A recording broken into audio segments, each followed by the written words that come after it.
When you hear strong female character in a Disney movie, your mind probably jumps to someone like Mulan, Elsa, or Moana. Women who fight wars, move mountains, and literally change the tides.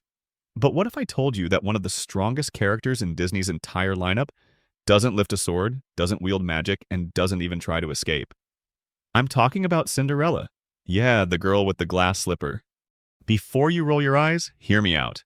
Cinderella might just be the most emotionally resilient, quietly powerful, and deeply inspirational Disney heroine we've ever had.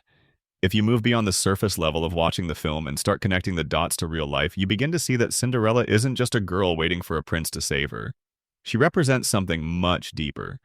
And today, I'm going to break down why.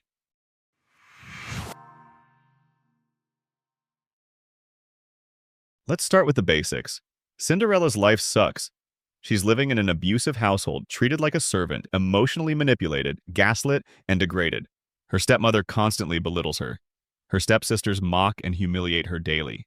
She's forced to sleep in the attic and wear rags while cooking, cleaning, and doing all the chores for an entire household, without thanks and certainly without pay. Cinderella has no freedom and is literally referred to by a name derived from being covered in ash and dirt. And yet, she's still kind. She still sings. She still dreams. She still treats animals with love and dignity. She still believes something better could be out there for her. This is strength. Not the flashy cinematic kind, but the kind that requires endurance, compassion, and an unwavering belief in your own self-worth when the world around you tells you you're nothing. Most people in a situation like hers would begin to question their self-worth. Cinderella doesn't. She may cry. She may have moments of despair, but she never breaks. Cinderella doesn't let the cruelty define her. She doesn't internalize it. She doesn't say, maybe they're right, I am worthless. Instead, she says, if I had a chance, I could make something better. And here's a detail that often gets overlooked. That house, the one she's scrubbing floors in and being treated like she doesn't belong, that was her home. Before her father passed away, that estate was hers. After his death, her stepmother essentially took it over and turned it into a prison. That makes her situation even sadder. She's not just trying to survive in a harsh world, she's doing it while living in the ruins of a life she once had. Imagine walking through rooms filled with memories of your father, all while being treated like an outsider in your own home. And then there's that scene, the one where she gets a surprise dress from her animal friends, just to have one night of feeling normal, of feeling beautiful. And what do her stepsisters do? They rip it apart. They rip the beads off too. That moment isn't just sad, it's probably one of the most emotionally devastating scenes in any kid's movie. And when she runs to the garden and cries, she's not crying because she lost a dress, she's crying because she was so close. And yet, she still doesn't give up. She doesn't think she needs someone to swoop in and fix her life for her. But when opportunity knocks, she takes it. And that brings us to something so many people misunderstand about her.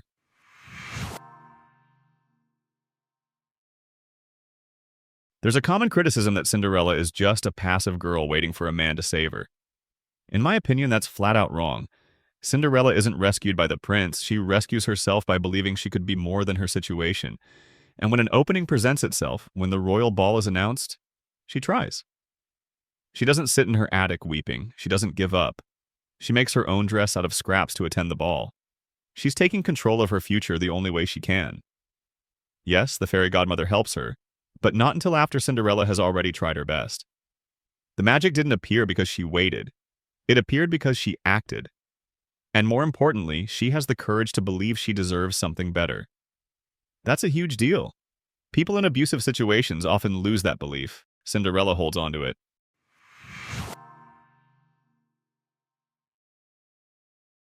Let's talk about what makes Cinderella's strength so unique compared to other Disney heroines. Mulan disguises herself as a man to take her father's place in the army. Brave. Elsa embraces who she is after years of fear. Empowering. Moana sails across the ocean, defying gods. Incredible. But here's the thing, they're all given external power. Swords, ships, ice magic.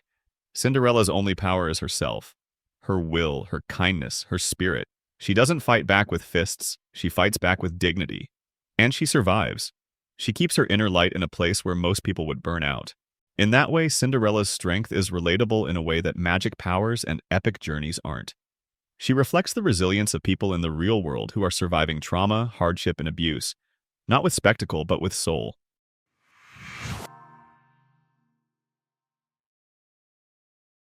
Our modern idea of a strong female character often focuses on physical power, rebellion, or loud independence. And yes, those things are awesome, but they're not the only way to be strong.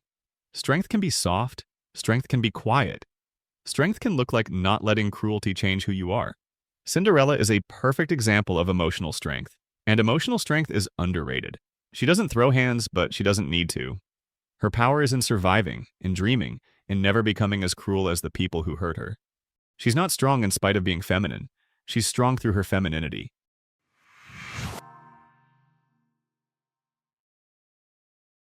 Here's what people often forget. The prince doesn't fall in love with Cinderella because she's rich or glamorous. He falls for her because she's kind, graceful, and genuine.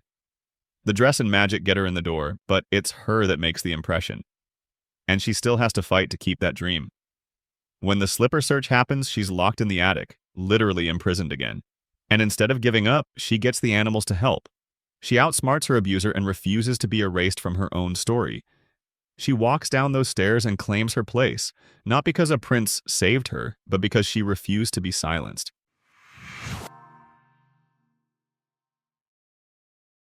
There's a reason Cinderella's story has lasted for centuries across cultures.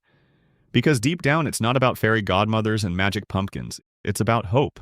Cinderella is a symbol for people, especially women, who are told to stay small, stay quiet, stay in their place. She's a reminder that no matter how low your circumstances, your value is not defined by them. And you can dare to want more.